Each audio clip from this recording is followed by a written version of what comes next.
మోడీ మళ్ళీ బీజేపీకే అధికారం. Exit polls ఏం చెబుతున్నాయంటే కేంద్రంలో కమలదళం మరోసారి కదం తొక్కుతుందా? నరేంద్ర మోడీ హ్యాట్రిక్ పీఎం కాబోతున్నారా? లోక్సభ ఎన్నికల్లో బీజేపీ 400 సీట్ల మార్క్ దాటుతుందా? అయోధ్య రామ మందిరం కాషాయ పార్టీకి కలిసొచ్చిందా? కాంగ్రెస్ ఆశాకిరణం రాహుల్ గాంధీ ప్రధానమంత్రి అవుతారా?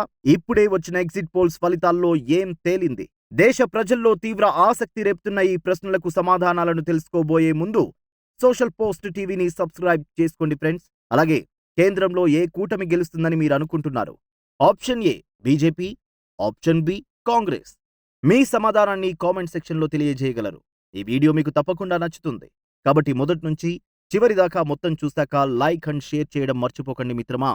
ఇక వీడియోలోకి వెళ్దామా?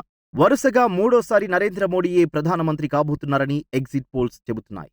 కేంద్రంలో మళ్లీ బీజేపీ అధికారంలోకి రాబోతుందని ప్రజల నాడిని పట్టి చూపాయి.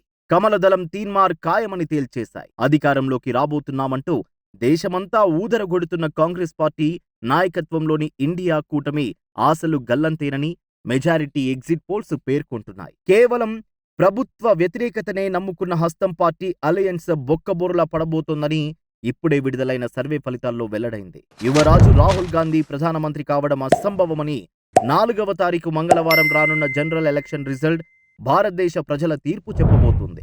బీజేపీ ఆధ్వర్యంలోని ఎన్డీఏ కూటమి 400 సీట్లు సంపాదించలేకపోయినప్పటికీ మ్యాజిక్ ఫిగర్ 272 సీట్లను ఈజీగా సొంతం చేసుకుంటుందని మెజారిటీ ఎగ్జిట్ పోల్స్ అంచనా వేశాయి.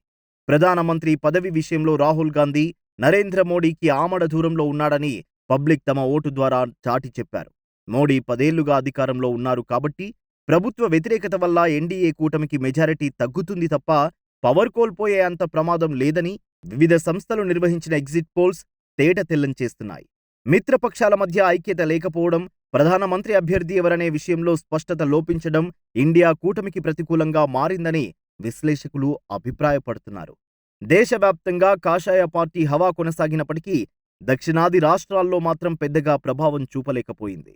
సౌత్లో ప్రాంతీయ పార్టీలే పట్టు సాధించాయి. నరేంద్ర మోడీ పాలన పట్ల దేశ ప్రజలు సంతృప్తి వ్యక్తం చేశారు. కాంగ్రెస్ పార్టీ నేతృత్వంలోని ప్రతిపక్షాలు బలంగా లేకపోవడం అధికార పక్షం బీజేపీకి కలిసొచ్చింది.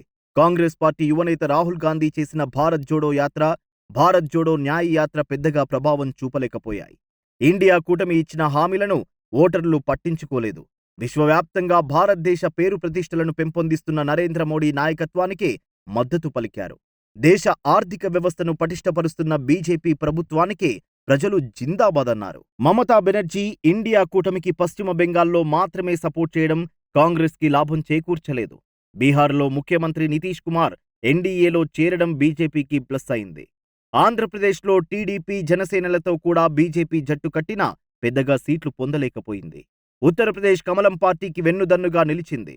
మద్యం కుంభకోణం కేసులో ఢిల్లీ సీఎం అరవింద్ కేజ్రీవాల్ ని అరెస్టు చేయడం దేశ రాజధానితో పాటు పక్క రాష్ట్రం పంజాబ్లోనూ బీజేపీకి నెగిటివ్ ఎఫెక్ట్ చూపింది. తెలంగాణలో మెజారిటీ సీట్లు గెలవాలని బీజేపీ అనుకున్నా ఆ లక్ష్యాన్ని చేరలేదు. కర్ణాటకలోనూ కాంగ్రెస్ పార్టీ అధికారంలో ఉండడంతో అక్కడే ఇదే సీన్ రిపీట్ అయింది. మహారాష్ట్రలో పర్లేదనిపించింది. దేశంలోని అత్యధిక రాష్ట్రాల్లో అధికారంలో ఉండడం వల్ల బీజేపీ మూడోసారి బయటపడగలిగింది. మోడీ సర్కార్ ప్రవేశపెట్టిన అభివృద్ధి, సంక్షేమ పథకాలు అధికారం కోల్పోకుండా కాపాడగలిగాయి. ప్రధాని మోడీ, హోంమంత్రి అమిత్ షా సునామీలా దేశవ్యాప్తంగా ఎన్నికల ప్రచారం నిర్వహించడం పార్టీకి సానుకూల ఫలితాన్ని సాధించిపెట్టింది. హిందుత్వ ఎజెండాతో పనిచేసే బీజేపీకి అయోధ్యలో రామాలయాన్ని ప్రారంభించడం పెట్టని కోటలాగా పనిచేసింది. అదే సమయంలో మణిపూర్ అల్లర్లు మైనస్ అయ్యాయి. ఒడిశాలో నవీన్ పట్నాయక్ మ్యాజిక్ రిపీట్ అయ్యింది. జమ్మూ కాశ్మీర్లో శాంతి భద్రతల సమస్యను పరిష్కరించినందుకు గాను అక్కడి ప్రజలు కేంద్ర ప్రభుత్వానికి జై కొట్టారు. తమిళనాడు, జార్ఖండ్ రాష్ట్రాల ప్రజలు స్థానిక పార్టీల వైపే మొగ్గు చూపారు. రాజస్థాన్, ఛత్తీస్గఢ్, గుజరాత్ ఓటర్లు మోడీ సర్కారుకు మంచి మార్కులే వేశారు. హర్యానాలో రైతుల ఉద్యమం కేంద్రంలోని బీజేపీ గవర్నమెంట్కి వ్యతిరేక తీర్పుకు కారణమైంది. ఈశాన్య రాష్ట్రాలు చాలా వరకు కమలం గుర్తుకే ఓటేశాయి. మొత్తం మీద బీజేపీ కూటమి హ్యాట్రిక్ కొట్టింది. దేశ ప్రజలు మరో 5 ఏళ్లు మోడీకే పగ్గాలు అప్పగించారు. కేంద్రంలో బలమైన నాయకుడు మోడీ ఉంటేనే దేశం ముందుకు పోతుంది అనే ఫీల్ గుడ్ ఫ్యాక్టర్ బీజేపీని గట్టెక్కించిందని పొలిటికల్ అనలిస్టులు విశ్లేషిస్తున్నారు.